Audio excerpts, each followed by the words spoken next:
비상사태는 그녀의 단호한 한 문장에서 시작되었습니다. 대만 유사시에 일본이 개입하겠습니다. 일본 총리의 이 짧은 발언이 전파를 타자마자 동아시아의 정세는 걷잡을 수 없는 소용돌이 속으로 빨려 들어갔습니다. 중국은 즉각적인 전면 보복을 선언했고 일본 열도는 공포에 휩싸였습니다. 하지만 진짜 충격은 그 후에 찾아왔습니다. 일본이 자랑하던 모든 경제 지표가 곤두박질치고 거리는 비명으로 가득 찼지만 정작 국제사회는 일본을 외면했습니다. 그 누구도 일본의 편을 들어주지 않는 고립무원의 상태. 그런데 이 아비규환 속에서 일본이 잃어버린 수백조 원의 국부와 미래의 기회를 소리소문 없이 통째로 가져간 나라가 있었습니다.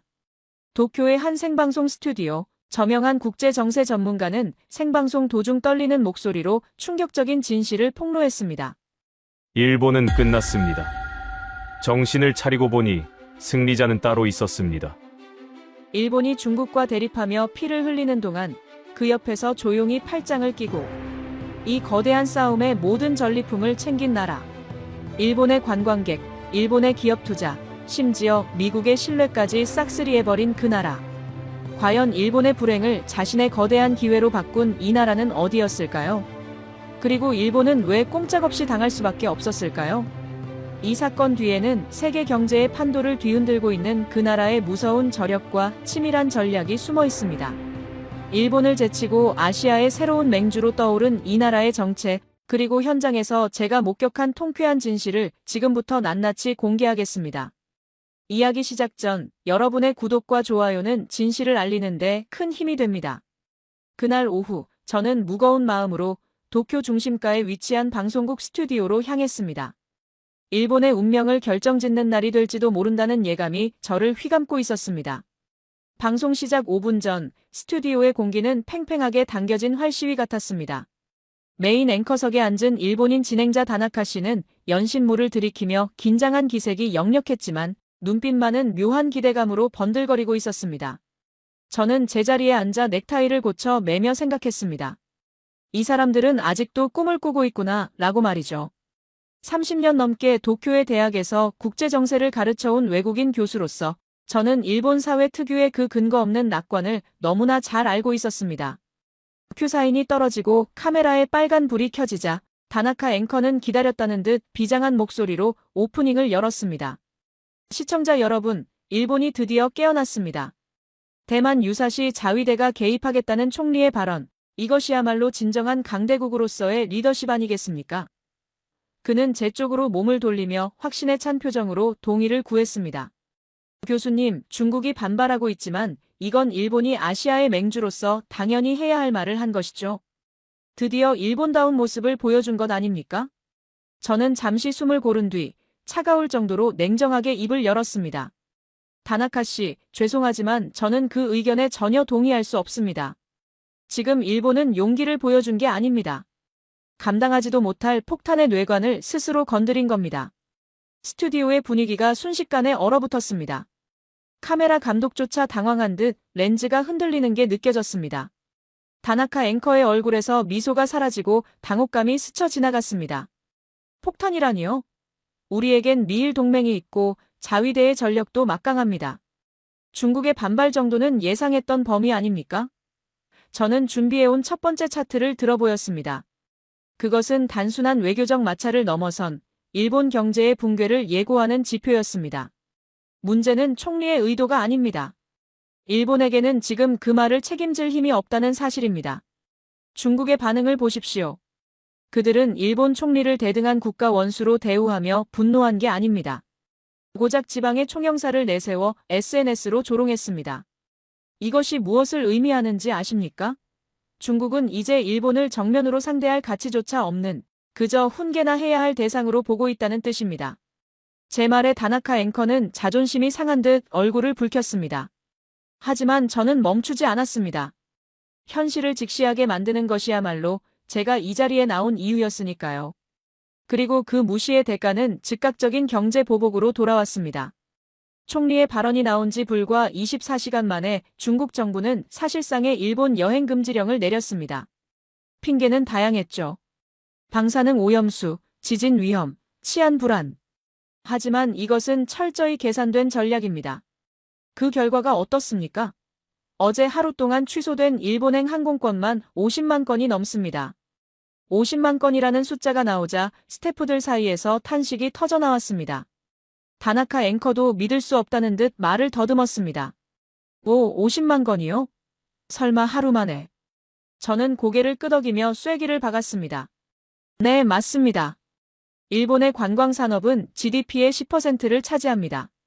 정부가 자동차 산업 다음으로 키우겠다던 핵심 동력이 단 하루 만에 멈춰 섰습니다. 금액으로 환산하면 최소 4조엔, 한국 돈으로 36조 원이 넘는 돈이 증발할 위기입니다. 지금 교토의 료칸 주인들, 오사카의 식당 상인들, 관광버스 기사들이 피를 토하는 심정으로 폐업을 고민하고 있습니다. 이건 단순한 불황이 아닙니다. 서민 경제가 밑바닥부터 무너져 내리는 소리입니다. 다나카 앵커는 억지로 침착함을 유지하려 애썼습니다. 그렇다 해도 교수님, 중국 관광객이 빠지면 관광지가 쾌적해져서 오히려 다른 나라 관광객들이 더 오지 않겠습니까? 전화위복이 될 수도. 저는 그의 아니란 태도에 씁쓸한 웃음이 나왔습니다. 그게 바로 일본이 가진 가장 큰 착각입니다. 지금 세계는 냉정합니다. 일본이 잃어버린 그 50만 명의 관광객과 4조엔의 돈이 단순히 공중으로 사라졌을까요? 아닙니다. 누군가는 그 돈을 챙겼습니다. 그리고 그 승리자는 일본이 그토록 경쟁자로 여기면서도 애써 무시하려 했던 바로 그 나라였습니다. 앵커가 의아한 눈빛으로 물었습니다. 승리자라니요? 혹시 동남아 국가들을 말씀하시는 겁니까? 저는 고개를 저으며 카메라를 정면으로 응시했습니다. 아닙니다. 중국인들이 일본 여행을 취소하고 버튼을 누른 곳, 일본 대신 선택한 새로운 아시아의 중심, 바로 한국입니다. 스튜디오에 정적이 흘렀습니다. 한국이라는 단어가 나오자 앵커의 표정이 묘하게 일그러졌습니다. 저는 팩트로 그를 압박했습니다. 데이터를 보십시오. 일본행 예약이 취소되는 그 순간 한국행 항공권 예약은 전년 대비 40%나 폭증했습니다. 일본의 호텔이 텅텅 비어 파리를 날리고 있을 때 지금 서울의 명동과 부산의 해운대는 몰려드는 유커들로 발 디딜 틈이 없습니다. 중국 최대 여행 플랫폼의 검색 순위가 하루아침에 일본에서 한국으로 바뀌었습니다. 한국의 백화점, 면세점, 식당들은 지금 즐거운 비명을 지르고 있습니다. 일본이 잃어버린 국부가 고스란히 한국의 주머니로 들어가고 있다는 뜻입니다. 앵커는 믿고 싶지 않다는 듯 반박하려 했습니다. 하지만 교수님, 그건 일시적인 반사 이익 아닙니까? 어차피 한국은 볼거리가 일본보다 부족하지 않나요? 저는 그 질문을 기다렸다는 듯 답했습니다. 과연 그럴까요? 지금 벌어지고 있는 일은 단순한 관광객 이동이 아닙니다. 이것은 아시아의 문화적, 경제적 패권이 일본에서 한국으로 완전히 넘어갔다는 명백한 신호탄입니다. 그리고 더 무서운 건 관광뿐만이 아닙니다. 한국은 지금 일본이 상상조차 못한 더 거대한 것들을 뺏어오고 있습니다. 진행자는 제 말을 듣고 잠시 말을 잇지 못하다가 이내 억울하다는 듯 목소리를 높였습니다. 하지만 교수님, 한국 문화가 인기가 많은 건 인정하지만 그게 일본을 압도한다는 건 과장 아닙니까? 일본에는 여전히 애니메이션이 있고 전통 문화가 있습니다. 고작 드라마나 노래 몇 곡 유행하는 게 무기라고 할 수 있나요? 저는 고개를 가로저으며 씁쓸한 미소를 지었습니다. 다나카 씨, 바로 그 안일함이 일본을 갈라파고스로 만든 겁니다. 지금 중국인 관광객들이 한국에 가서 무엇을 사오는지 아십니까? 그들은 단순히 김이나 화장품만 사오는 게 아닙니다. 그들은 한국의 라이프 스타일을 소비하고 돌아옵니다. 한국의 드라마에 나온 옷을 입고 한국 음악을 듣고 한국식 치킨을 먹는 것이 아시아 전역에서 가장 세련된 문화로 통하고 있습니다. 과거에는 일본의 소니 워크맨과 도요타 자동차가 그 상징이었지만 지금은 그 자리를 삼성의 갤럭시와 현대의 제네시스 그리고 K 콘텐츠가 완벽하게 대체했습니다. 이건 단순한 유행이 아닙니다. 일본의 소프트 파워가 한국에게 완전히 잡아먹혔다는 뜻입니다. 문화적 영향력이 사라진 나라는 경제적 매력도 함께 잃게 마련입니다. 지금 중국인들에게 일본은 그저 과거의 유산이 남은 박물관 같은 곳이지만 한국은 미래와 트렌드가 살아 숨쉬는 쇼핑몰 같은 곳입니다. 이 차이가 앞으로의 10년을 결정할 겁니다. 스튜디오의 분위기는 점점 더 무거워졌습니다. 진행자는 문화전쟁에서의 패배를 인정하기 싫은 듯 화제를 급히 안보 문제로 돌렸습니다. 좋습니다. 경제와 문화는 그렇다 치더라도 안보만큼은 일본이 우위에 있지 않습니까? 이번 총리의 발언도 결국 미국과의 동맹을 강화하고 대만과 협력하기 위한 고도의 전략이었습니다. 미국이 우리 뒤에 있는데 중국이 경제 보복 좀 한다고 우리가 흔들리겠습니까? 저는 이 질문을 기다리고 있었습니다. 이것이야말로 일본이 가진 가장 큰 착각이자 가장 뼈아픈 진실이었으니까요. 저는 목소리를 낮추고 다나카 씨의 눈을 똑바로 쳐다보며 말했습니다. 다나카 씨, 정말 그렇게 생각하십니까? 그렇다면 총리 발언 직후 미국 국무부의 공식 반응을 보셨습니까? 진행자가 눈을 깜빡였습니다. 미국이 지지 성명을 내지 않았나요? 저는 냉정하게 팩트를 짚어주었습니다. 미국은 단 한 줄의 성명만 냈습니다. 모든 관련 당사국은 신중하고 절제된 행동을 해야 한다. 그게 전부였습니다. 지지도 없었고 응원도 없었습니다. 사실상 일본 혼자 너무 앞서 나가지 말라고 경고한 것이나 다름없습니다. 심지어 대만조차 일본의 개입 발언에 대해 고마워하기는커녕 중국과의 관계 악화를 우려해 신중해달라고 요청했습니다. 지금 일본은 미국에게도 선택받지 못했고 대만에게도 부담스러운 존재가 된 겁니다. 철저한 짝사랑이죠. 진행자의 얼굴이 사색이 되었습니다. 믿었던 미국과 대만마저 일본을 외면했다는 사실은 그에게 큰 충격인 듯 했습니다. 그럼 일본은 고립된 겁니까? 우리가 중국과 맞설 때 누가 우리를 도와줍니까? 저는 잠시 뜸을 들이다가 일본인들이 가장 듣기 싫어할 하지만 반드시 들어야 할 대답을 내놓았습니다. 다나카 씨, 지금 일본이 손을 내밀어야 할 유일한 나라는 미국이 아닙니다. 바로 한국입니다. 진행자가 화들짝 놀라며 되물었습니다. 한국이요? 아니, 왜 하필 한국입니까? 미국보다 한국이 더 중요하다는 말씀입니까? 저는 차분하게 설명을 이어갔습니다. 네, 그렇습니다. 냉정하게 전장을 분석해 봅시다. 중국이 가장 두려워하는 시나리오가 무엇인지 아십니까? 일본의 자위대가 후방에서 물자를 나르는 것이 아닙니다. 바로 한국의 강력한 군사력이 중국의 목덜미를 겨누는 것입니다. 지금 미국은 동아시아 전략판을 새로 짜고 있습니다. 그리고 그 새로운 판의 중심축은 일본에서 한국으로 이동했습니다. 저는 준비해온 지도를 펼쳐보였습니다. 지도의 중심에는 일본이 아닌 한반도가 붉게 표시되어 있었습니다. 보십시오. 한국 해군은 대한해협과 서해라는 두 개의 핵심 길목을 틀어쥐고 있습니다. 만약 중국이 태평양으로 나오려 할 때 이를 가장 앞에서 막아낼 수 있는 나라는 일본이 아니라 한국입니다. 한국은 최근 독자적인 잠수함 기술과 미사일 전력으로 중국 해군을 직접 견제할 수 있는 능력을 갖췄습니다. 미국 입장에서 생각해 보십시오. 후방에서 기름이나 넣어주는 일본과 최전방에서 중국의 칼날을 직접 막아낼 수 있는 한국 중 누구의 손을 먼저 잡겠습니까? 이미 미국 내에서는 위기 상황 발생 시 가장 먼저 한라인을 연결할 대상으로 도쿄가 아닌 서울을 지목하고 있습니다. 일본은 이제 미국의 최우선 파트너가 아니라 한국을 보조하는 후방기지 역할로 전락하고 있는 겁니다. 진행자는 마치 망치로 머리를 얻어맞은 듯한 표정이었습니다. 후방기지. 보급 담당. 우리가 한국의 보조 역할이라니 그게 말이 됩니까? 우리가 G7 국가인데. 저는 그의 자존심을 건드리는 것을 알면서도 멈출 수 없었습니다. 자존심으로 나라를 지킬 수는 없으니까요. 다나카 씨, 인정하십시오. 일본의 자위대는 법적인 제약에 묶여 꼼짝도 못하는 동안 한국군은 실전적인 무기체계와 압도적인 생산 능력으로 세계 무기 시장을 휩쓸고 있습니다. 최근 한국이 핵추진 잠수함 건조 승인까지 받아냈다는 이야기가 돌고 있습니다. 만약 한국이 핵잠수함까지 운용하게 된다면 중국 해군은 서해 밖으로 나오지도 못합니다. 그 사이에 낀 일본은 무엇을 할 수 있을까요? 핵없는 회색지대에 남겨져 한국과 미국의 눈치만 봐야 하는 신세가 되는 겁니다. 일본이 한국을 경쟁자로 여기고 견제하려 들면 들수록 미국은 더 확실하게 한국을 선택할 겁니다. 왜냐하면 미국에게는 중국을 막아줄 확실한 칼이 필요하지 뒤에서 불평만 늘어놓는 방패는 필요 없기 때문입니다. 스튜디오 안의 공기는 이제 침묵을 넘어 공포에 가까워졌습니다. 일본이 자랑하던 경제, 문화, 그리고 마지막 보루였던 안보동맹까지 모조리 한국에게 주도권을 뺏기고 있다는 사실. 그것은 단순한 패배감이 아니라 국가의 존망이 걸린 위기감이었습니다. 진행자는 떨리는 목소리로 겨우 질문을 던졌습니다.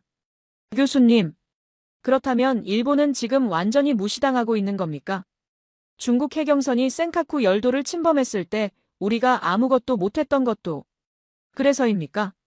저는 고개를 끄덕이며 마지막 쐐기를 박았습니다. 정확합니다. 중국은 간파한 겁니다. 일본이 겉으로만 강한 척할 뿐 실제로는 아무런 결단도 내리지 못하고 움직일 수도 없는 식물 국가가 되었다는 것을요. 중국 해경선이 일본 영해를 휘젓고 다닐 때 일본 정부는 유감 성명 하나 내는 것 말고는 아무것도 하지 못했습니다. 미국도 침묵했고요. 그때 일본은 철저히 혼자였습니다. 하지만 만약 그곳이 한국의 영해였다면 어땠을까요? 한국은 경고 사격 없이 바로 대응했을 겁니다. 중국이 한국을 두려워하고 일본을 만만하게 보는 이유가 바로 여기에 있습니다. 그런데도 일본 정부는 이 위기를 타개하겠다며 엉뚱하게도 독도 문제를 다시 꺼내들었습니다. 센카쿠에서 뺨 맞고 한국에게 화풀이하는 꼴이죠.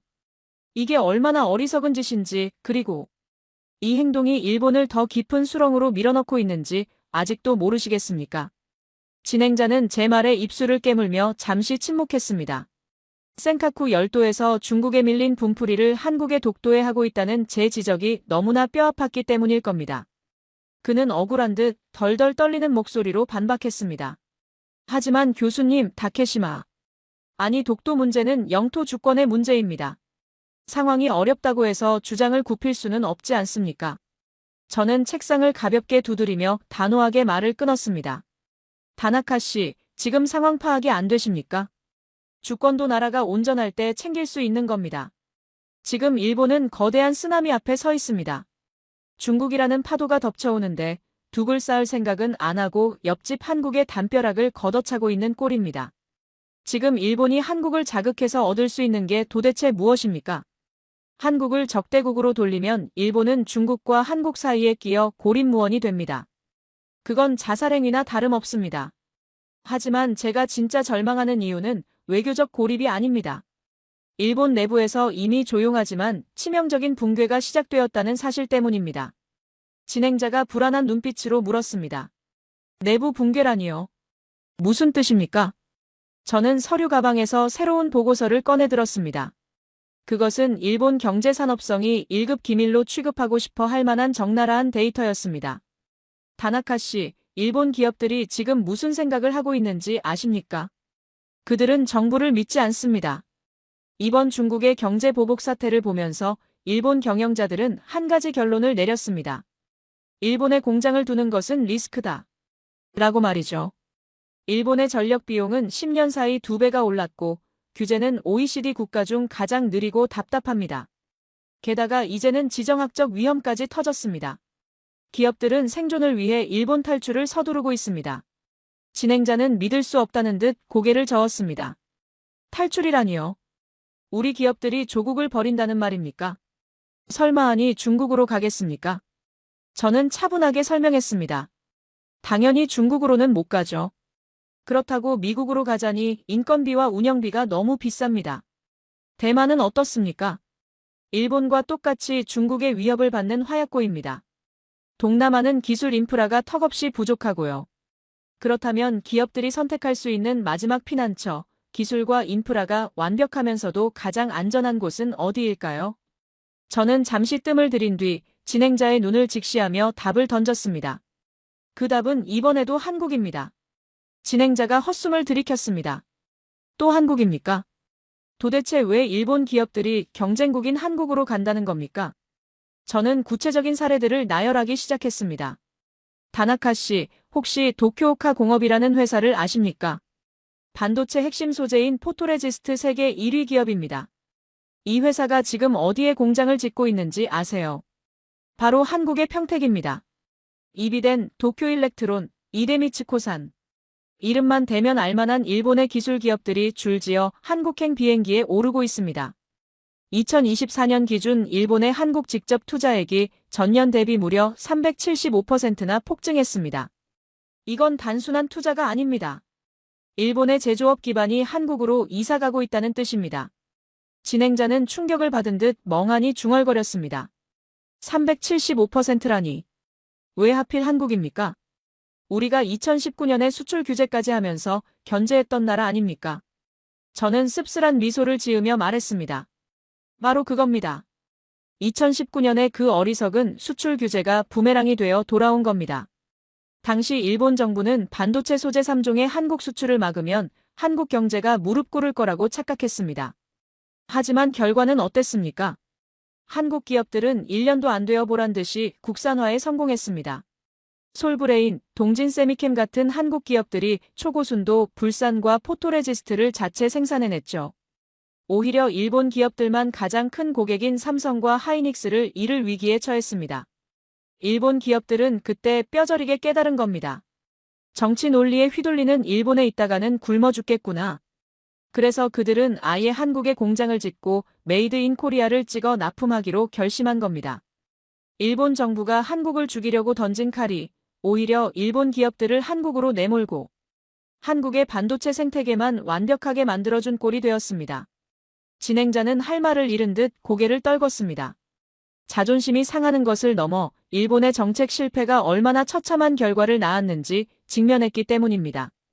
저는 그에게 더 잔인한 현실을 알려주었습니다. 더 무서운 건 속도입니다. 일본에서 공장 하나 지으려면 도장 찍는 데만 7년이 걸립니다. 땅 파기도 전에 늙어 죽는다는 소리가 나오죠. 하지만 한국을 보십시오. 평택이나 용인 클러스터를 보면 산을 깎아내고 건물을 올리는데 불과 2, 3년이면 충분합니다. 공무원들이 나서서 인허가를 해결해주고 전력망을 깔아줍니다. 일본 기업 입장에서 한국은 천국입니다. 세계 최고의 반도체 고객들이 바로 옆집에 살고 있고 행정은 빠르고 전력은 안정적이니까요. 지금 미국이 왜 일본을 건너뛰고 한국을 글로벌 공급망의 허브로 지정했는지 아십니까? 바로 이 압도적인 효율성 때문입니다. 미국, 한국, 그리고 일본 기업들까지 모두가 한국이라는 거대한 용광로 안으로 모여들고 있습니다. 일본 열도가 서서히 텅 비어가는 동안 한반도는 세계 첨단 산업의 심장으로 펄떡이고 있는 겁니다. 진행자는 애써 침착함을 되찾으려 노력하며 물었습니다. 그래도 교수님, 기술의 원천은 일본에 있지 않습니까? 한국이 아무리 공장을 지어도 결국 원천 기술 로열티는 우리가 챙기는 구조 아닙니까? 저는 고개를 가로저었습니다. 다나카 씨, 언제까지 20세기 사고방식에 갇혀 계실 겁니까? 원천 기술? 맞습니다. 아직은 일본이 가진 게 있죠. 하지만 한국은 지금 응용 기술을 넘어 원천 기술 분야까지 치고 올라오고 있습니다. 그리고 더 중요한 건 시장을 지배하는 자가 기술도 지배한다는 사실입니다. 삼성전자와 SK하이닉스가 세계 메모리 시장을 장악하고 있는 한 소재와 장비 기술은 그들의 기준에 맞춰질 수밖에 없습니다. 일본의 소재 기업들이 한국에 연구소를 짓는 이유가 뭐겠습니까? 한국 기업들의 기술 로드맵을 따라가지 못하면 도태되기 때문입니다. 이제 주도권은 기술을 가진 자가 아니라 시장을 가진 자에게 넘어갔습니다. 그리고 그 시장의 주인은 명백히 한국입니다. 일본은 이제 한국 반도체 제국의 하청기지로 전락할 위기에 처해 있습니다. 스튜디오 안에는 무거운 침묵만이 감돌았습니다. 카메라 감독도 작가들도 모두 숨을 죽인 채 저를 바라보고 있었습니다. 일본이 자랑하던 모노즈쿠리장인 정신의 신화가 무너지고 그 자리에 한국의 빨리빨리와 초격차가 들어선 현실. 진행자는 절망적인 표정으로 마지막 희망을 걸 듯 질문했습니다. 교수님, 경제는 그렇다 쳐도 중국은 결국 일본 시장을 포기하지 못할 겁니다. 우리 내수 시장 규모가 있지 않습니까? 중국이 정말 일본을 완전히 배제할 수 있을까요? 저는 단호하게 대답했습니다. 다나카 씨, 중국이 그리고 있는 새로운 아시아 지도를 보셨습니까? 거기엔 일본의 자리는 없습니다. 중국은 이미 일본을 지워버리고 그 빈칸을 한국으로 채우는 시나리오를 가동하기 시작했습니다. 그리고 놀랍게도 이 시나리오에서 가장 큰 이득을 보는 것은 한국입니다. 진행자는 중국의 새로운 아시아 지도라는 말에 의구심을 감추지 못했습니다. 교수님, 그건 너무 나간 해석 아닙니까? 중국이 아무리 일본을 미워해도 경제적으로는 우리와 때려야 뗄 수 없는 관계입니다. 기술과 소재 부품에서 중국은 여전히 일본에 의존하고 있어요. 저는 고개를 저으며 쓴웃음을 지었습니다. 다나카 씨, 그 여전이라는 단어가 일본을 망치고 있습니다. 중국이 일본의 기술을 필요로 했던 건 10년 전 이야기입니다. 지금 중국 공산당과 기업들이 책상 위에 펼쳐놓은 전략 지도를 보면 제조 거점은 중국 본토, 자원은 중동과 아프리카, 금융은 홍콩과 상하이, 그리고 가장 중요한 첨단 기술 공급원은 더 이상 일본이 아닙니다. 진행자가 당황하며 물었습니다. 일본이 아니라면 도대체 어디란 말입니까? 설마 또? 저는 그의 말을 가로채며 답했습니다. 네, 맞습니다. 바로 한국입니다. 이건 중국의 감정적인 선택이 아니라 철저히 실리적인 계산의 결과입니다. 중국산 전기차의 심장인 배터리, 스마트폰의 얼굴인 OLED 디스플레이, 그리고 AI 산업의 두뇌인 반도체까지.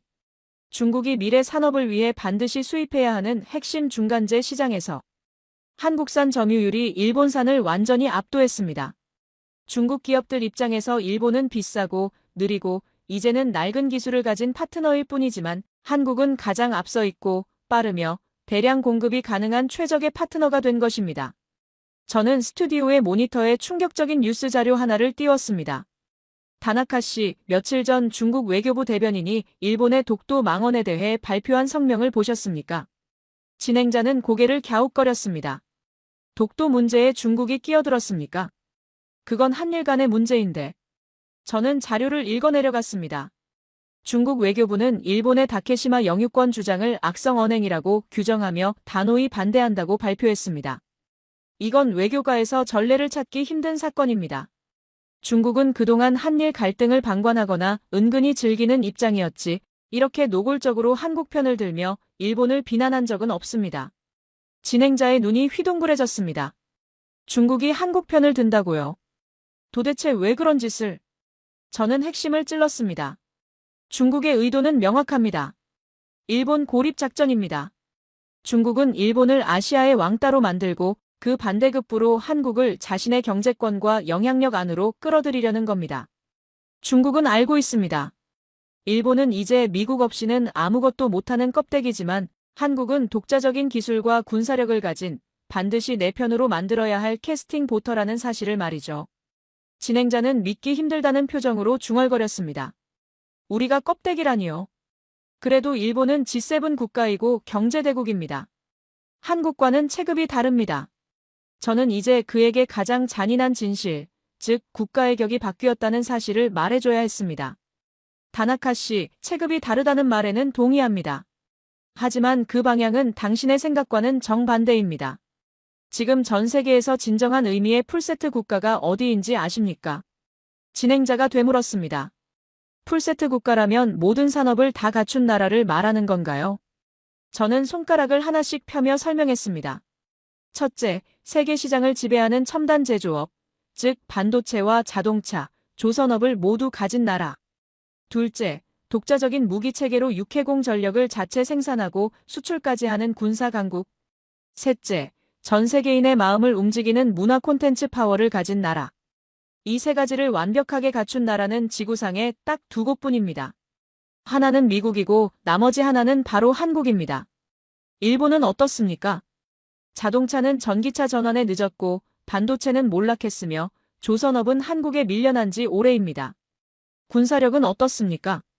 비싼 돈 들여 미국 무기를 사오거나 실전 경험도 없는 무기들을 개발하다 예산만 낭비하고 있지 않습니까?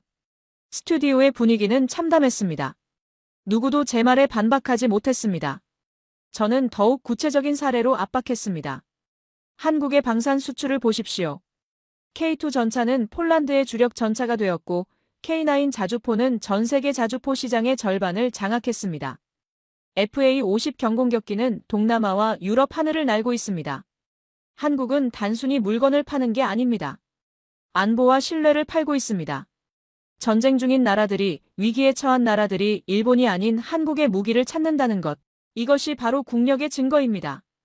반면 일본이 무기 수출에 성공한 사례가 단 한 건이라도 있습니까? 완벽을 핑계로 규격만 따지다가 타이밍을 다 놓치지 않았습니까? 세계는 지금 일본의 정교함이 아니라 한국의 성능과 속도를 선택하고 있습니다. 문화는 말할 것도 없습니다. 지금 이 순간에도 일본의 젊은이들은 시부야 거리에서 한국 음악을 듣고 넷플릭스로 한국 드라마를 봅니다. 일본 총리가 대만 문제로 헛발질을 하는 동안 한국은 문화와 무기, 기술로 전 세계 영토를 넓히고 있는 겁니다. 진행자는 억울한 듯 입술을 깨물며 마지막 자존심을 세우려 했습니다.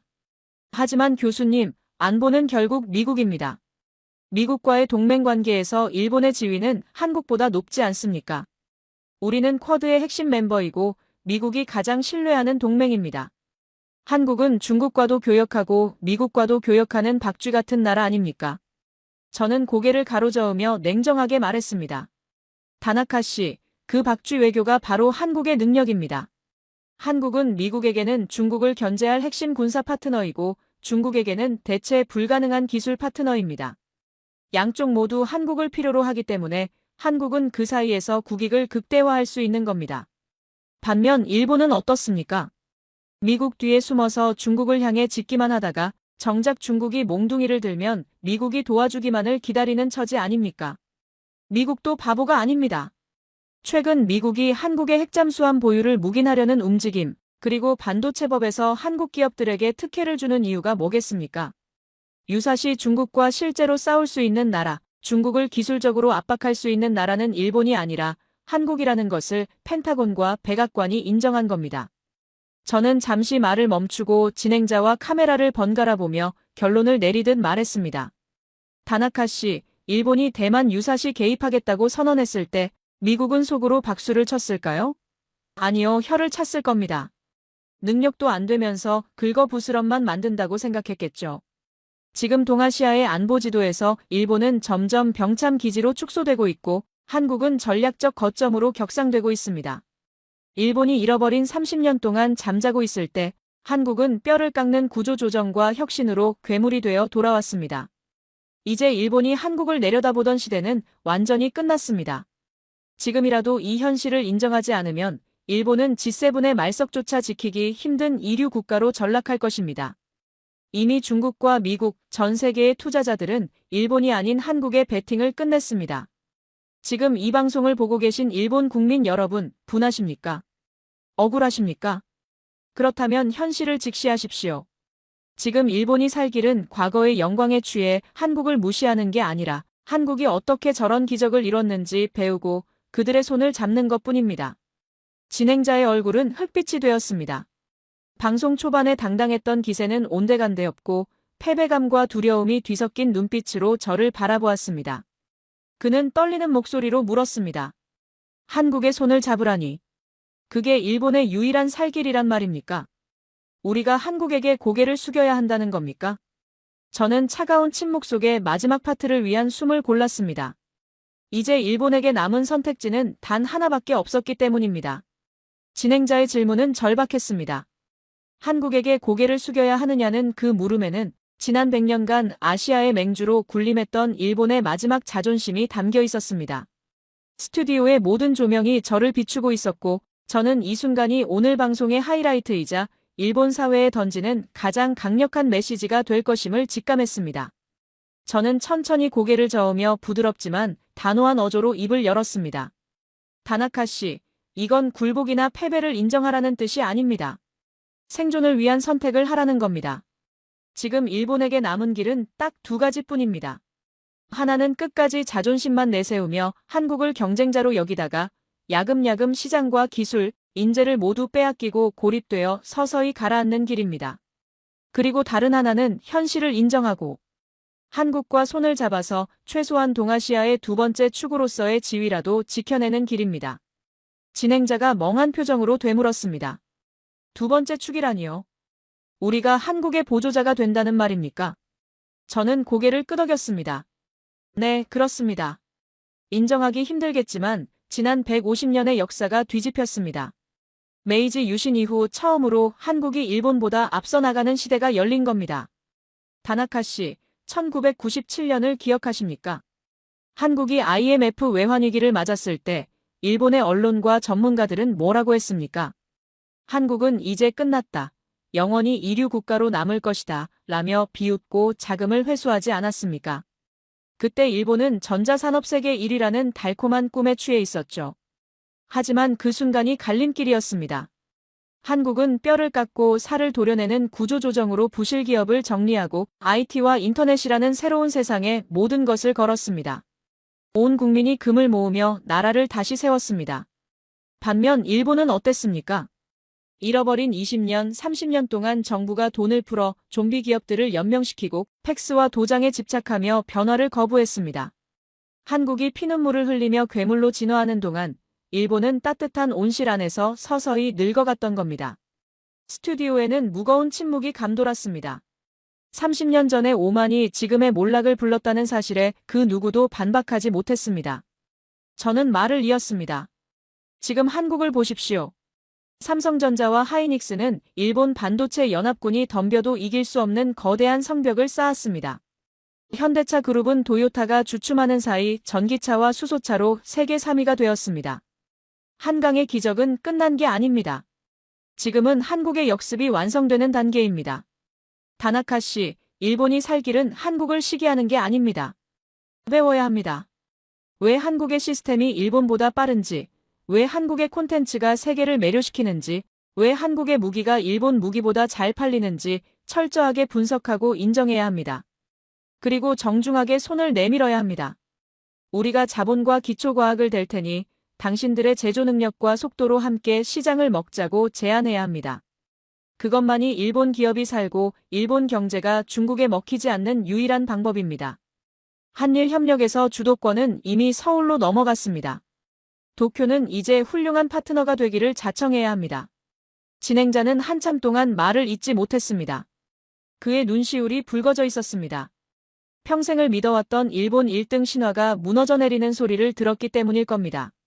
그는 떨리는 목소리로 마지막 멘트를 정리했습니다. 교수님, 오늘 말씀은 정말 아프지만 우리가 외면해왔던 뼈아픈 진실인 것 같습니다. 분하고 억울하지만 감정이 아니라 이성으로 나라의 미래를 생각해야 할 때라는 말씀, 가슴 깊이 새기겠습니다. 방송 종료 큐 사인이 떨어지고 온 에어램프가 꺼지자 스튜디오 안에는 긴 탄식이 흘러나왔습니다. 다나카 앵커는 자리에서 일어나지 못한 채 고개를 숙이고 있었고 스태프들은 망연자실한 표정으로 서로의 얼굴만 바라보았습니다. 저는 짐을 챙겨 조용히 스튜디오를 빠져나왔습니다. 그들의 등 뒤로 일본 제국의 황혼이 지고 있다는 느낌을 지울 수 없었습니다.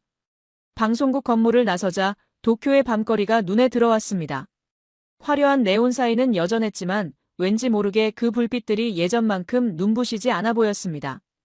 거리를 걷는 일본 젊은이들의 손에는 한국 스마트폰이 들려 있었고 길거리의 전광판에서는 한국 아이돌의 뮤직비디오가 흘러나오고 있었습니다.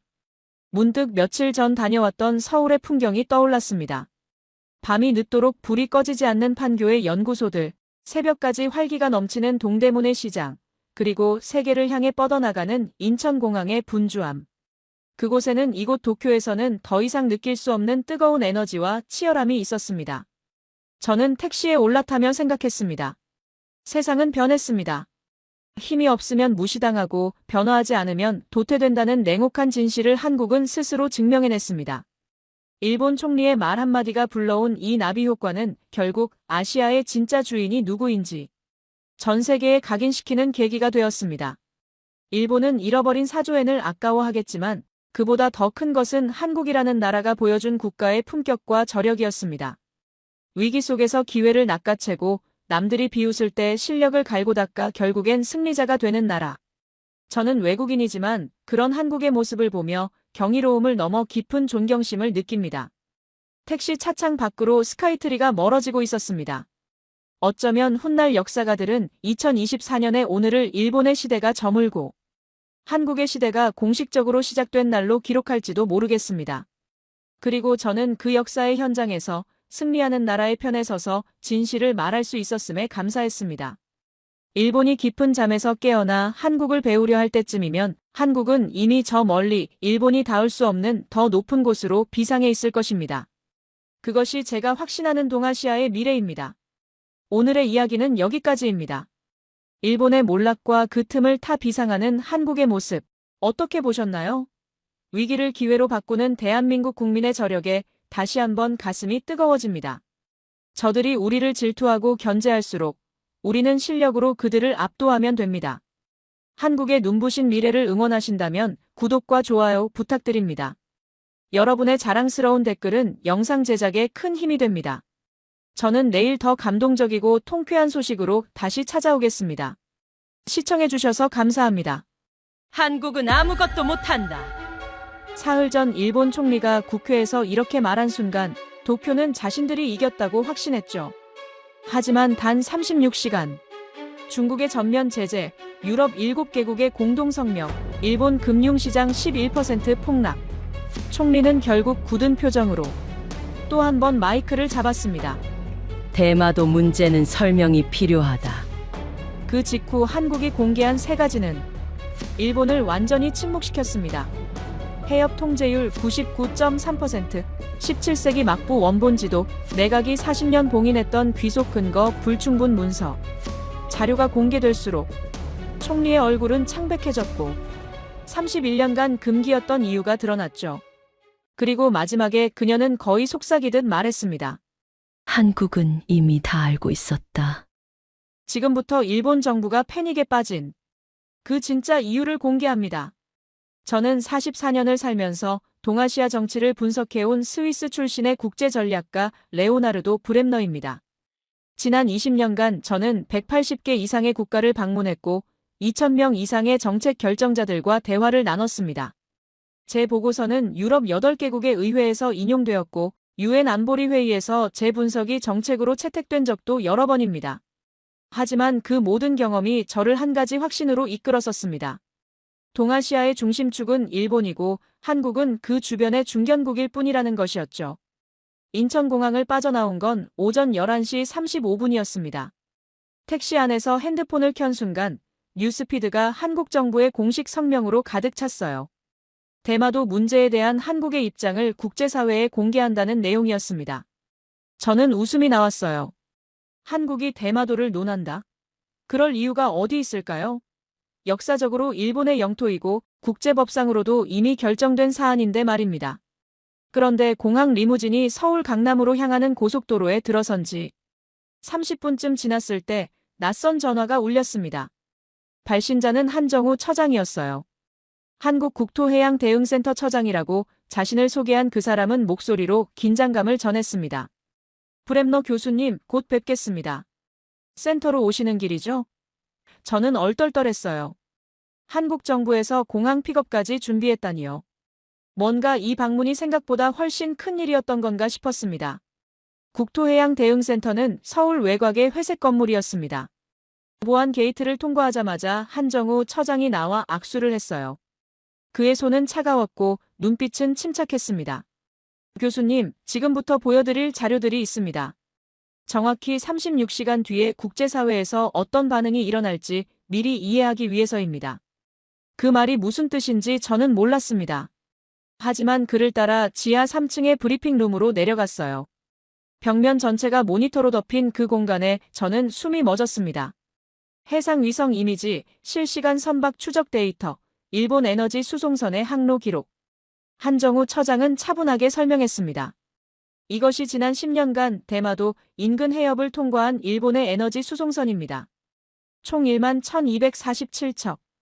그중 93%가 우리 통제 범위 안을 지나갑니다. 제 가슴이 철렁했어요. 99.3%라는 통제율이 무엇을 의미하는지 순간적으로 계산되었거든요. 바로 그때였습니다. 한정우 처장의 휴대폰이 울렸습니다. 그가 화면을 보는 순간 얼굴의 색이 조금 변했어요. 중국이 움직였습니다. 그 한마디가 끝나자마자 브리핑룸의 모니터들이 실시간 뉴스로 바뀌었습니다. 베이징 발속보. 중국 정부의 공식 성명. 일본의 강경 입장에 대한 전면 경제 제재를 선언한다는 내용이었죠. 제 손가락이 저절로 떨렸어요. 유럽도 움직입니다. 브리핑룸의 다른 직원이 외쳤습니다. 화면에는 런던, 파리, 베를린에서의 공동성명이 차례로 뜨고 있었어요. 유럽 7개국이 한국의 입장을 지지한다는 내용이었습니다. 제가 지난 20년간 쌓아올린 전략 분석이 그 순간 균열이 가기 시작했어요. 이건 뭐 하는 짓입니까? 한국이 미리 모든 것을 준비했다는 뜻입니까? 제 목소리는 떨리고 있었습니다. 도쿄입니다. 한 직원이 다시 외쳤어요. 모니터에는 일본 금융시장의 차트가 실시간으로 떨어지고 있었습니다. 오전 9시 기준 11% 폭락. 지속적으로 내려가고 있었어요. 그리고 정확히 오후 2시 14분, 또 다른 화면에 일본 총리가 나타났습니다. 창백한 얼굴로 국회에서 대마도 문제는 설명이 필요하다고 중얼거리는 총리의 모습. 제 심장은 이상한 박동을 시작했습니다. 한정우 처장이 제 어깨에 손을 얹었습니다. 지금부터가 시작입니다, 교수님. 한국이 공개할 3가지 자료가 있습니다. 해협 통제 데이터, 17세기 일본 막부의 원본 지도, 그리고 40년간 일본이 숨겨온 내각 문서. 이 자료들을 보신 후에 교수님께서는 어떤 결론을 내릴지 정말 궁금합니다. 그의 말투는 조용했지만 그 안에는 확신이 가득 차 있었어요. 마치 자신들이 이미 모든 것을 알고 있었다는 듯이요. 저는 그제야 깨달았습니다. 제가 이 자리에 초대받은 것은 한국의 명분을 듣기 위함이 아니었어요. 제 확신이 무너지는 그 과정 자체를 지켜보기 위함이었던 거죠. 그리고 그 순간 제 20년의 분석 체계가 완전히 흔들리기 시작했습니다. 한정우 처장이 손가락으로 모니터를 가리켰습니다. 화면 위에 지도 한 장이 나타났어요. 대마도 주변 해협을 중심으로 수많은 선박의 항로가 빨간 선으로 표시되어 있었습니다. 지난 10년간 이 해협을 통과한 일본의 에너지 수송선, 총 1만 1247척입니다. 저는 그 숫자를 반복해서 중얼거렸어요. 1만 1247척. 하나하나가 일본의 산업 생명줄이라는 뜻이었거든요. 이 중 정확히 93%가 우리 감시 범위 안을 지납니다. 처장의 목소리는 차분했습니다. 마치 날씨를 이야기하듯이요. 그런데 그 차분함이 더 무서웠어요. 이건 자신감이었습니다. 10년의 데이터로 뒷받침된 흔들리지 않는 자신감. 저는 노트북에 93%라고 적었습니다. 손이 떨렸어요. 그리고 우리 해군이 직접 통제하는 해협 구간의 추적 정확도는? 다른 직원이 물었습니다. 한정우 처장은 마우스를 클릭했어요. 새로운 데이터가 나타났습니다. 실시간 추적 시스템의 정밀도, 선박 위치 오차 범위, 위성 감시 커버리지. 모든 수치가 초록색으로 표시되어 있었습니다. 99.3%입니다. 그가 말했습니다. 99.3%. 제 숨이 멎었어요. 한정우 처장이 일어나 앉으며 설명을 계속했습니다. 교수님, 이 99.3%가 무엇인지 아십니까? 이건 확률이 아닙니다. 이건 통제입니다. 우리가 원한다면 내일 아침 첫 선박부터 차단할 수 있다는 의미입니다. 저는 의자에 몸을 파묻으며 그 말의 무게를 헤아려 보려 했습니다. 일본 에너지 수입의 86%가 이 해협을 지나갑니다. 처장은 계속했어요. 일본은 이 숫자를 정확히 알고 있습니다. 자국의 전력 생산 67%, 산업용 에너지 73%, 수송 연료 81%가 여기 대마도 앞바다를 통해 들어온다는 걸요.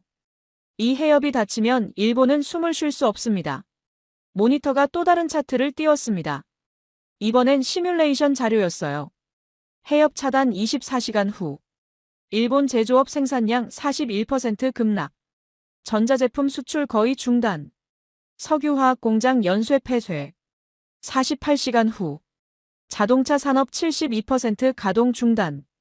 반도체 제조 불가능. 산업 가동 시간마다 감소. 72시간 후. 일본 전체 제조업 거의 마비. 전력망 불안정. 국가 경제 붕괴 위험도 94%.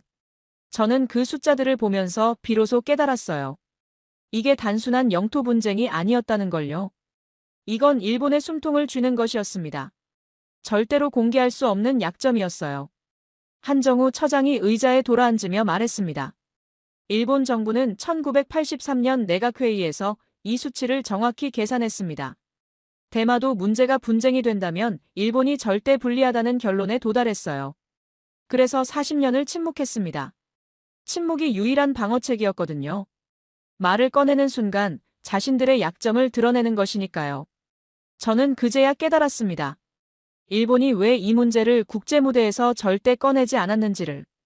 왜 총리도 외무성도 학자들도 모두 침묵으로 일관했는지를. 침묵 속에 묻혀 있을 때만 그들은 안전했어요. 하지만 한국이 이 데이터를 공개하는 순간 일본은 더 이상 침묵할 수 없게 되는 거였습니다. 그리고 더 문제는 처장이 다시 말했습니다. 일본은 지난 40년간 우리가 이것을 알고 있으리라는 생각을 하지 못했습니다.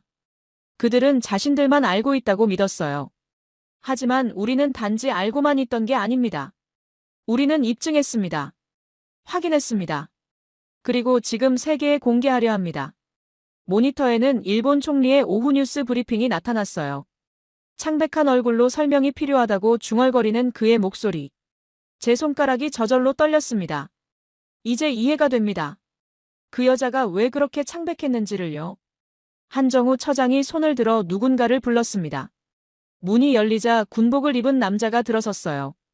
강인호 대령이라고 자신을 소개한 그는 해군 전략사령부에서 파견된 인물이었습니다. 그의 얼굴에는 처장과 같은 침착함이 있었어요. 하지만 눈빛만은 달랐습니다. 마치 전쟁터에서 수천 번을 이겨온 사람의 눈빛이었죠. 교수님, 이제 우리가 이 해협을 어떻게 지배하는지 보여드리겠습니다. 강인호 대령이 말했습니다. 그가 리모컨을 누르자 모니터들이 일제히 바뀌었어요. 이번엔 실시간 위성 영상이었습니다. 대마도 주변의 바다 위에 수십 개의 아이콘이 움직이고 있었어요. 빨간 아이콘, 파란 아이콘, 초록 아이콘. 각각이 다른 국가의 함정을 의미했습니다.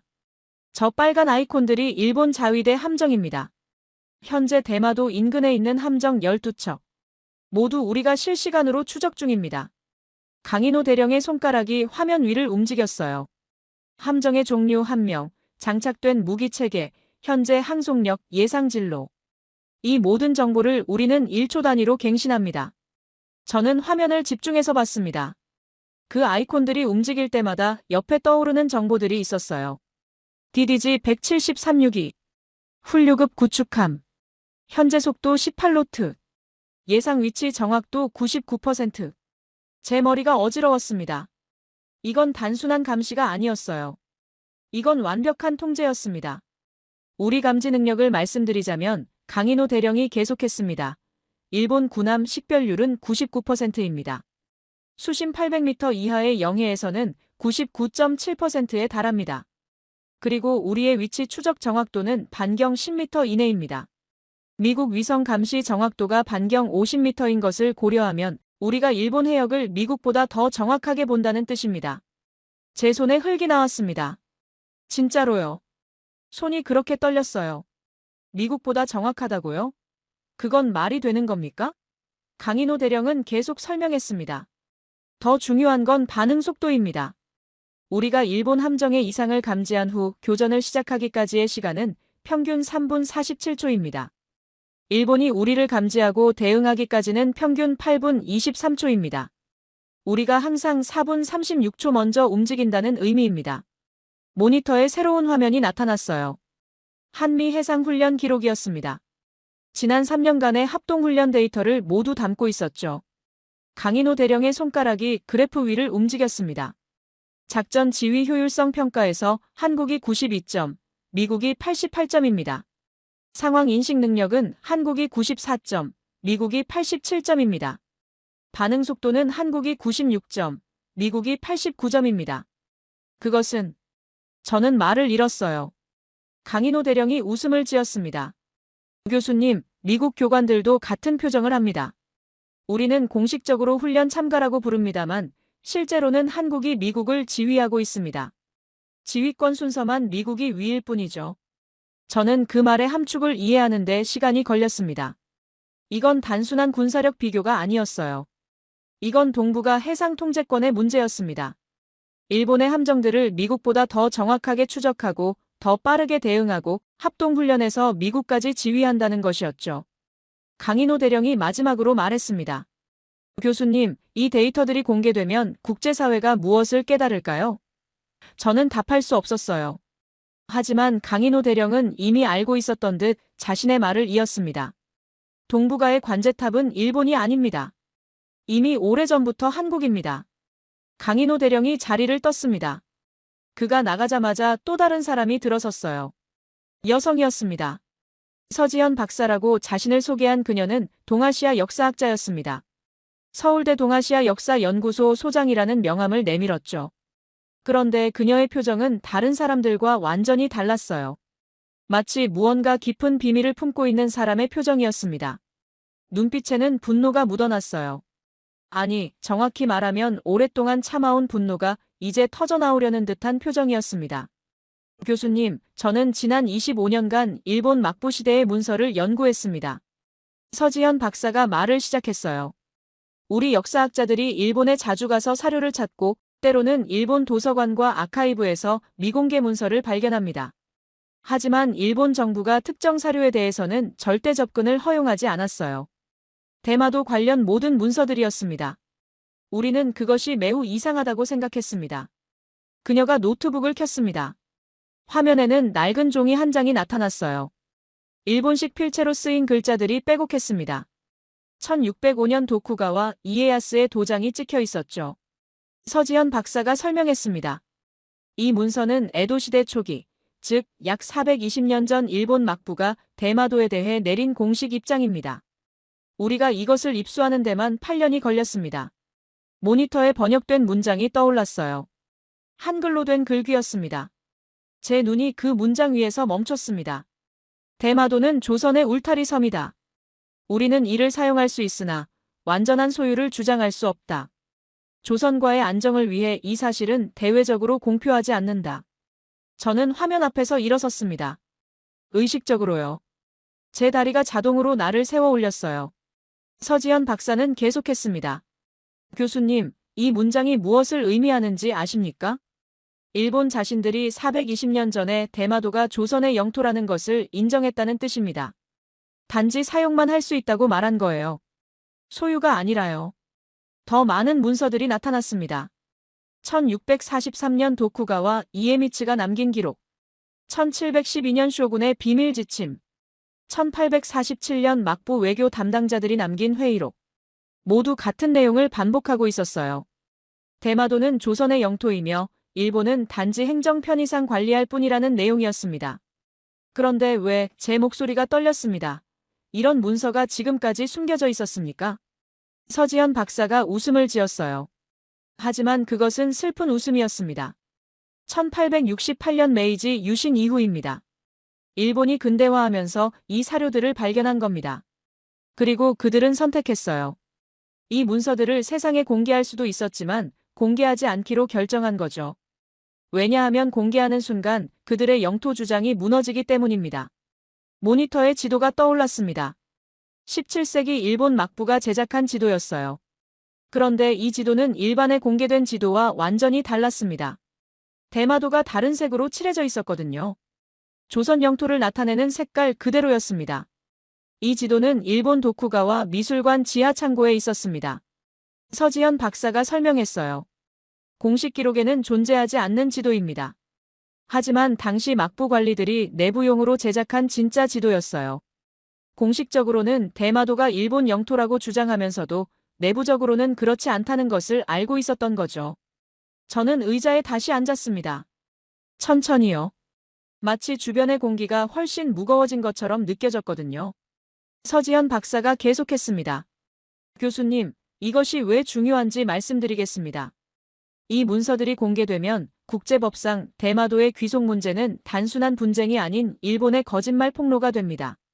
일본은 메이지 유신 이후 150년 이상을 거짓으로 일관해온 거거든요. 더 많은 자료들이 흘러나왔습니다. 1945년 일본 패망 직후 미국과의 비밀 회담 기록. 당시 미국은 일본에게 대마도 문제를 꺼내지 말 것을 명령했습니다. 왜냐하면 미국 자신도 대마도의 귀속에 대해 명확한 입장을 낼 수 없었기 때문이었어요. 만약 대마도가 한국 것이라면 한반도 분단의 근거 중 하나도 흔들릴 수 있었거든요. 결국 서지현 박사가 말했습니다. 일본, 미국 그리고 한국의 전 정부 모두가 이 문제를 침묵으로 일관했습니다. 하지만 지금 한국 정부가 모든 기록을 공개하기로 결정했어요. 심지어 일본 자신이 남긴 문서까지 말입니다. 모니터에 또 다른 문서가 나타났어요. 이번엔 1983년 일본 내각의 극비 보고서였습니다. 제목은 대마도 귀속 문제의 국제법적 검토였습니다. 서지현 박사가 중요한 부분을 가리켰어요. 이 문서의 결론은 매우 명확합니다. 일본이 대마도 문제를 국제중재에 회부하면 일본이 패배할 확률이 80% 이상이라는 내용입니다. 일본 자신의 법률 전문가들이 내린 결론이에요. 그래서 일본 정부는 1983년 이후 40년을 침묵해왔던 거죠. 침묵이 유일한 방어책이었거든요. 제 손가락이 모니터 위의 문장들을 따라다녔습니다. 17세기 막부의 조선의 울타리 섬이라는 표현. 19세기 메이지 정부의 영토 주장의 모순. 20세기 미국과의 비밀 합의, 그리고 1983년의 패배 확률 80%라는 법적 판단. 모든 것이 연결되고 있었어요. 그런데 이 모든 자료를 한국이 공개한다면? 제가 물었습니다. 목소리가 거의 나오지 않았어요. 서지현 박사가 차분하게 답했습니다. 국제사회는 더 이상 침묵할 수 없게 됩니다. 왜냐하면 더 이상 분쟁이 아닌 확정된 역사가 되기 때문입니다. 일본 자신이 남긴 증거로 말입니다. 그 순간 브리핑룸의 모니터들이 모두 바뀌었어요. 일본 총리의 비상긴급회의 소식이 떠올랐습니다. 여전히 창백한 얼굴로 그녀는 국무회의를 소집했습니다. 한국의 역사자료 공개에 대한 대응을 하겠다고 말했어요. 하지만 그녀의 눈빛은 이미 패배를 알고 있었습니다. 쟤는 서지현 박사를 바라봤습니다. 당신은 얼마나 오래 이걸 기다렸습니까? 서지현 박사의 눈에 눈물이 맺혀 있었어요. 25년입니다.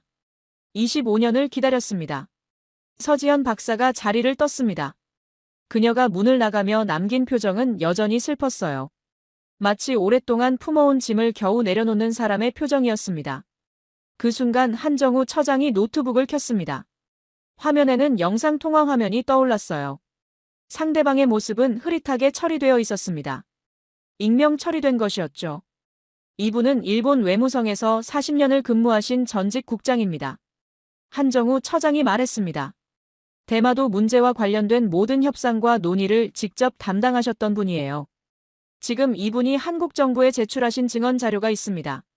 화면 속의 남자가 말을 시작했어요. 목소리는 낮고 조심스러웠습니다. 마치 수십 년을 묵혀온 비밀을 이제 막 터놓는 사람의 목소리였죠. 저는 1983년 당시 일본 내각법제국의 심사관이었습니다. 대마도 문제에 대한 국제법적 검토를 직접 담당했어요. 그리고 그 결과물이 바로 극비 보고서입니다. 모니터에 문서가 떠올랐습니다. 1983년 7월 15일 작성된 보고서였어요. 제목은 도쿠시마현 다마도 귀속의 국제법적 검토 및 분쟁 시나리오 분석이었습니다. 화면 속의 남자가 계속했습니다. 이 보고서는 단순한 법률 분석이 아니었습니다. 우리는 만약 대마도 문제가 국제중재에 회부된다면 어떤 일이 벌어질지를 시뮬레이션했어요. 한정우 처장이 문서의 첫 페이지를 켰습니다. 서문이 보였어요. 본 검토는 대마도 귀속 문제가 국제사법재판소에 회부될 경우의 법적 결과를 분석한다. 현행 국제법상 판례, 역사적 근거, 지리적 관할권 등을 종합 검토한 결과 일본의 영토 주장이 국제적 승인을 받기 어려운 것으로 판단된다. 저는 숨을 멈췄습니다. 첫 문장부터 시작하는 일본의 패배 선언이었어요. 화면 속의 남자가 설명했습니다. 우리는 4가지 시나리오를 분석했습니다. 첫 번째는 중국의 개입 시나리오, 두 번째는 소련의 영토 분쟁 지원 시나리오, 세 번째는 미국의 중립 시나리오, 네 번째는 국제사회의 여론 전개 시나리오였습니다. 문서의 다음 페이지가 나타났어요. 그래프와 수치들이 가득했습니다. 시나리오 1, 중국 개입 시 일본 패배 확률 87%, 시나리오 2, 소련 지원 시 일본 패배 확률 92%, 시나리오 3, 미국 중립 시 일본 패배 확률 71%, 시나리오 4, 국제 여론 주도 시 일본 패배 확률 78%, 평균 패배 확률 82%. 화면 속의 남자가 한숨을 쉬었습니다. 이 숫자들은 우리가 얼마나 심각한 상황에 처해 있는지를 명확히 보여줍니다. 어떤 시나리오에서도 일본이 이길 확률은 20% 미만이었어요. 그리고 가장 절망적인 것은 이 분석이 40년 전의 것이라는 점입니다. 한정우 처장이 문서를 더 넘겼습니다. 이번엔 분석 섹션이었어요. 제목은 역사적 근거의 취약성이었습니다. 일본이 대마도를 영토로 주장하기 위해서는 다음의 역사적 근거를 제시해야 한다. 에도시대 이전 일본의 명확한 통제. 조선과의 경계조약에서의 일본 영토 인정. 국제법상 선점 원칙 적용 가능성. 그러나 검토 결과 에도시대 이전 일본의 통제는 불완전했으며 조선의 영향권 내에 있었음을 시인하는 문서 존재. 조선과의 어떤 조약도 일본의 영토 주장을 명확히 인정한 바 없음. 현대 국제법상 선점 원칙은 실효적 지배를 요구하나 일본의 지배는 조선의 동의에 기초했으므로 영토 주권 주장의 근거 미약. 저는 화면으로부터 눈을 돌릴 수 없었어요. 이건 마치 자살 선언과 같았습니다. 일본 정부가 자신들의 가장 약한 부분을 스스로 진단하고 있었거든요. 화면 속의 남자가 더 이상 말할 수 없다는 듯 침묵했습니다. 하지만 한정우 처장이 그 침묵을 이어받았어요. 이 보고서가 나온 직후 일본 내각은 어떤 결정을 내렸을까요? 처장이 물었습니다. 결정은 간단했습니다. 침묵입니다. 이 보고서의 존재 자체를 은폐하기로 결정한 거죠. 화면에 또 다른 문서가 떠올랐습니다. 1983년 9월 12일의 일본 내각 지시서였어요. 대마도 귀속 문제와 관련된 모든 극비 보고서는 향후 대외 공개 금지. 관련 논의는 공식 기록에서 제외. 해당 부서 내에서만 보관하며 신임 담당자에게 구두로만 인수인계할 것. 저는 그 지시서를 읽으며 일본이 처한 상황의 절박함을 이해했습니다. 만약 이 보고서가 공개된다면 어떻게 될까요? 국제사회는 일본이 자신들의 약점을 정확히 알면서도 40년을 침묵으로 일관했다는 것을 알게 됩니다.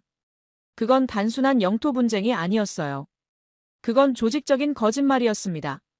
한정우 처장이 말했습니다. 더 흥미로운 것은 이 보고서가 이후 어떻게 변했는가 하는 것입니다. 1990년, 2000년, 2010년에 각각 업데이트되었거든요. 그때마다 결론은 더욱 절망적이었습니다. 화면에 1990년 버전의 보고서가 나타났습니다. 이번엔 제목이 달랐어요. 대마도 분쟁 시 일본의 법적 대응 전략 최악의 시나리오 대비. 그 보고서의 결론 부분을 처장이 읽어줬습니다. 국제중재회부 시 일본의 패배 확률은 87%로 상향 조정되었다. 추가 증거로는 17세기 막부 문서들이 발견되었으며 이들은 모두 대마도의 조선 귀속을 암시하는 내용을 담고 있다.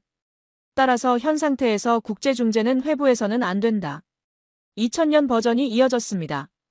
패배 확률은 89%로 올라가 있었어요. 2010년 버전은 더욱 비관적이었습니다.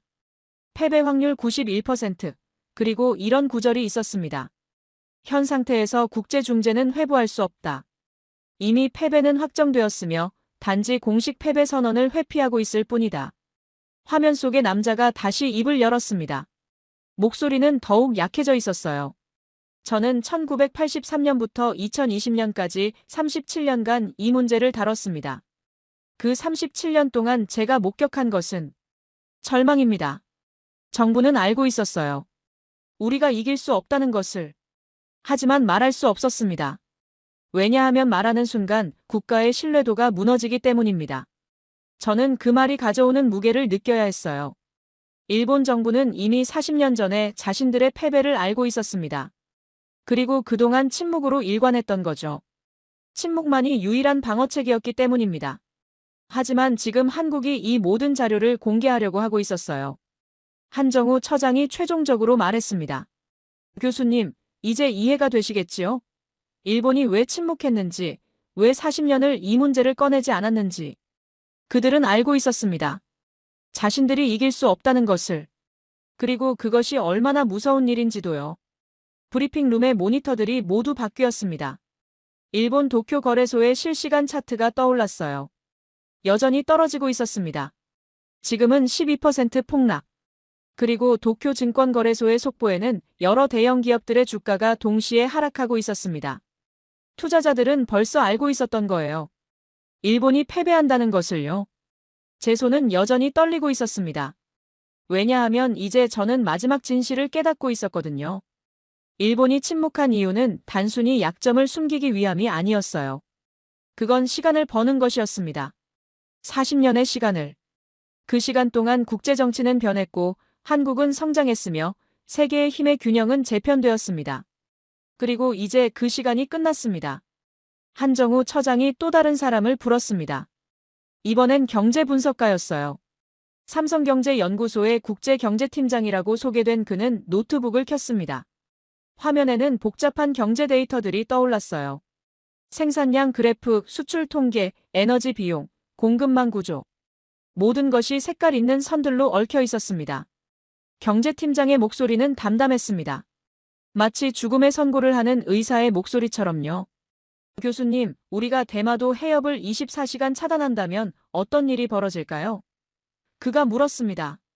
일본의 에너지 공급이 86.5% 끊어집니다. 이는 단순한 에너지 부족이 아닙니다. 이는 일본의 산업체계 전체의 마비를 의미합니다. 화면에 타이머가 나타났어요. 0에서 시작하는 카운트다운이었습니다. 그것이 24시간을 향해 진행되기 시작했습니다. 경제팀장이 설명했습니다. 시간 0부터 시작하겠습니다. 0시간 0분 제일 먼저 반응하는 것은 정유산업입니다. 일본의 석유정제 시설들은 거의 모두 해외에서 수입한 원유에 의존합니다. 그 원유의 93%가 대마도 해협을 통해 들어옵니다. 에너지 차단이 시작되는 순간 전국 19개의 정제단지에서 생산이 멈춥니다. 동시에 가솔린, 디젤, 등유 공급이 급격히 줄어들기 시작해요. 4시간 30분 도시 가스 공급이 위기를 맞습니다. 천연가스의 88%를 수입에 의존하는 일본에게 이건 치명적입니다. 동경, 오사카, 나고야 등 주요 도시들에서 가스 공급 제한이 시작됩니다. 산업용 가스는 즉시 가동을 중단해야 해요. 가정용 가스는 배급 제도로 전환됩니다. 8시간 0분 자동차 산업 전역이 활동을 멈춥니다. 토요타, 혼다, 닛산, 마쓰다. 모든 자동차 제조사들이 생산 중단을 선언합니다. 왜냐하면 자동차 생산에는 석유화학 제품이 필수적이기 때문이에요.